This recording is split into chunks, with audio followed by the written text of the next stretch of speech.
It's fundamental to all sorts of cultures and religions that there's some sort of underpinning balance in the universe, some sort of structure that bestows a cosmic justice. But what if that's not the case? What if the truth of the matter is that the universe is fundamentally unfair? There's significant evidence that this may be the case, which brings us to an idea called the power law. Just about anywhere you look in the universe, the top 10% of things being measured control a majority of whatever the thing being measured is. In our economy, the top 10% of income earners control 85% of all wealth. But it also goes for other things that don't stir up thoughts of social justice. Innocuous things like the size of craters on the moon or the size of waves in the ocean.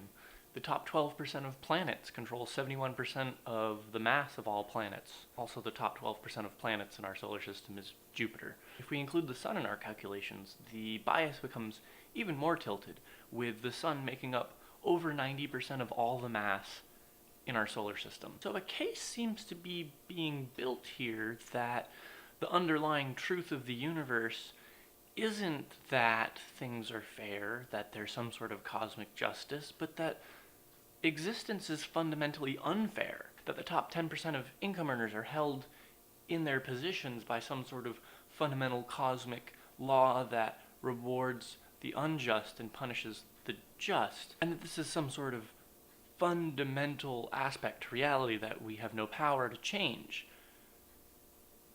But wait a minute, maybe it's not that simple.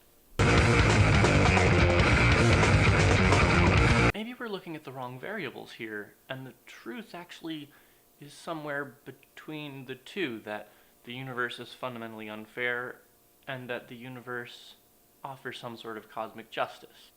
Maybe neither one of those is true. Consider this. Human beings, on our own, isolated, are weak and feeble, but when we work together, cooperating, we can do almost anything. We can put a human being inside of the largest 10% of those craters on the moon and bring them back safely. We can also do things like create beautiful music, vast networks of knowledge. Anything having to do with our society is the result of many human beings collaborating. The very word society seems to have contained within it an idea of cooperation.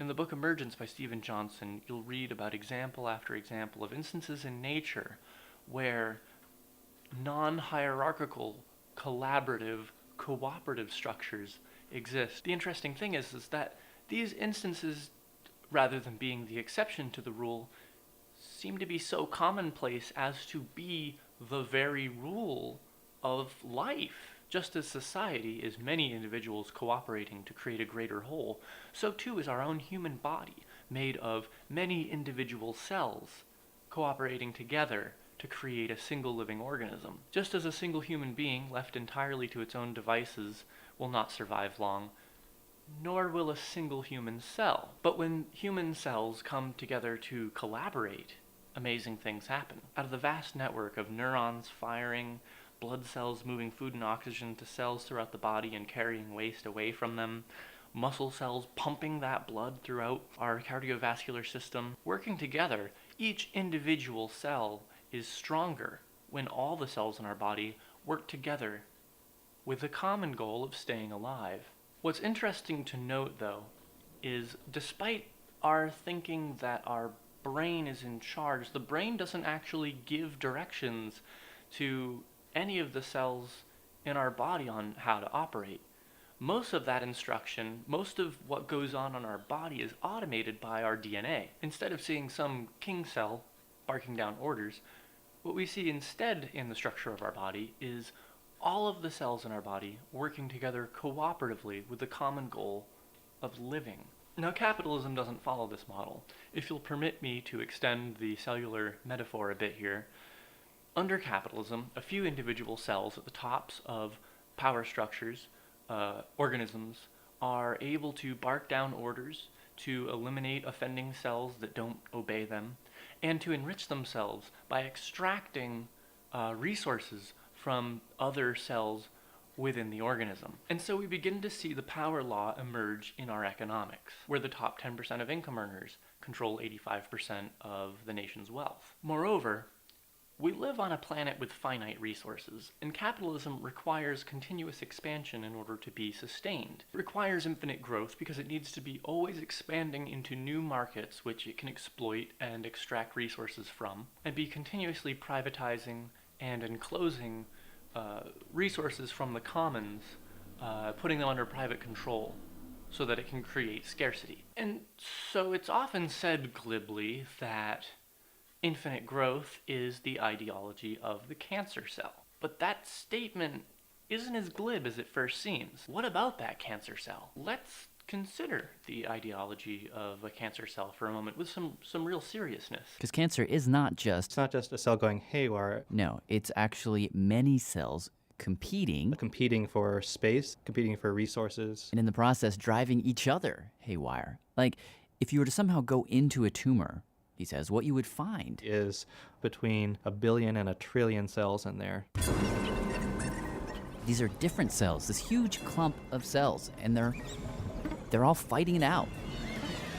Because, space is tight, food is scarce. And what'll happen is in the middle of this melee, as the cells are competing, each individual cell is trying to copy itself.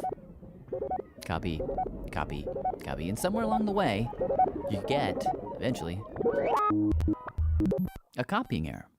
And every so often, says Carla, one of these mistakes will give the new cell a new talent.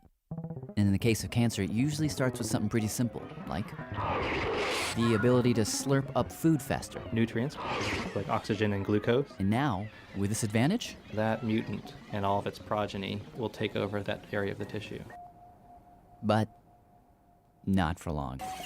Because now you got all these mutants, and they start to fight. Until randomly again, you get another copying mistake.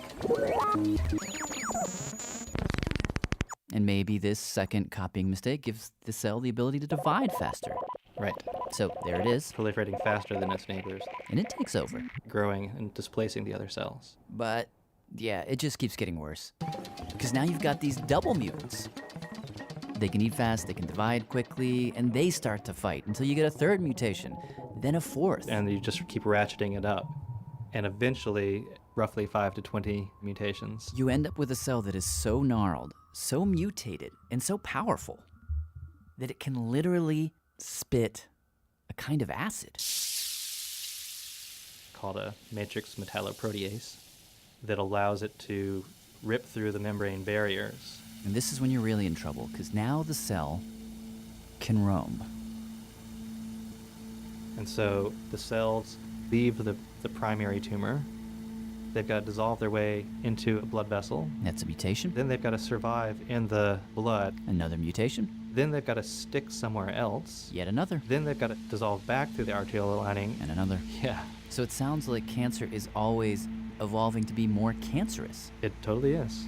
So let's pause for a second and examine what it was that we just heard. Competition, individualism, evolution. From the perspective of individual cancer cells, this is fabulous. The liberty of being self-sufficient, being freed of the chains of subservience to others, freely going about your own business and seeking your own agenda, making your own way in the world. Having read a lot of Ayn Rand in middle school, this seems familiar to me. This is exactly the sort of thing that free market advocates advocate for. This process of Darwinian natural selection is what's supposed to turn us all into Nietzschean Übermensch and Überfrau. And in a way, it sort of works, at least for these individual cancer cells. Our cells, in essence, either evolve or devolve from being a segment of a higher order cooperative being and then change into a lower order, autonomous,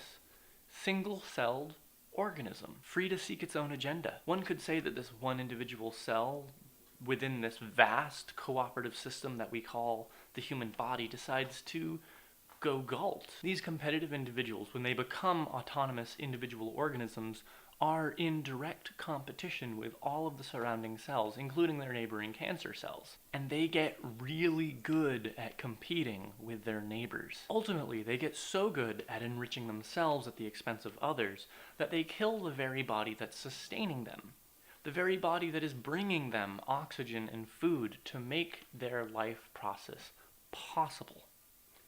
Does that sound familiar? Is that not true of our own economy? Is the Forbes 500 not just a list of the 500 most successful cancer cells? Under climate change, the world's 1% are not going to be affected as drastically by the changing climate as the bottom 90% of the world's population. And that same top 1% may even be able to use technology to adapt for a while. But when this ecocide is complete, the world's 1% of human beings are going to die off, just like everything else. Just as a tumor continues to live on briefly in the body that it has killed. Just as the ideology of the cancer cell is exhibited as a collection of individualist cells competing against a healthy body, forming a tumor, it's also exhibited as within the tumor, each of these individualist cells are competing against one another. We see this same structure repeating itself in capitalism. Capitalism being the tumor and individual corporations acting as individual cells. But it mirrors again, even within those corporations. Executives tend to be the ones who are best at extracting the most value from not only the markets, but also the individuals within their own organization. And as we've seen throughout 2009, with so many bankrupt companies going under, executive boards were enriching themselves left and right at the expense of the companies that they worked for, and in the process destroying the livelihoods of countless thousands of people, raiding their pensions, retirement plans, eliminating their jobs. So here again, we see that ideology of the cancer cell, of selfishness, infinite growth, and competition exhibiting itself in our economy. The ideology of the cancer cell is not just infinite growth, it's also infinite greed. And infinite greed spurs competition. Now we're told over and over how important competition is to the marketplace, how competition makes us better, makes our products better, smaller, faster, cheaper, better. But regardless of whether or not our minds, clouded with the ideology of the cancer cell, are able to observe this in reality, the competition mindset is actually contrary to most everything that we experience on a daily basis. Children are not left to fend for themselves as infants. Children who grow to be adults and leave their vulnerable elderly parents to fend for themselves are seen as being callous, spoiled, and rotten. The family is a cooperative structure. Every time we take a breath, every time our heart pumps, every thought that we have is the result of a non-hierarchical, cooperative action by billions of cells within our body. So if this is true of our own body, why do we have to have the ideology of the cancer cell in our workplace? Couldn't we have the ideology of cooperation in the places that we work as well? We call ourselves a collective, and you also hear the term worker cooperative. And the definition I use is a collective is a worker cooperative that has no hierarchy, has no management.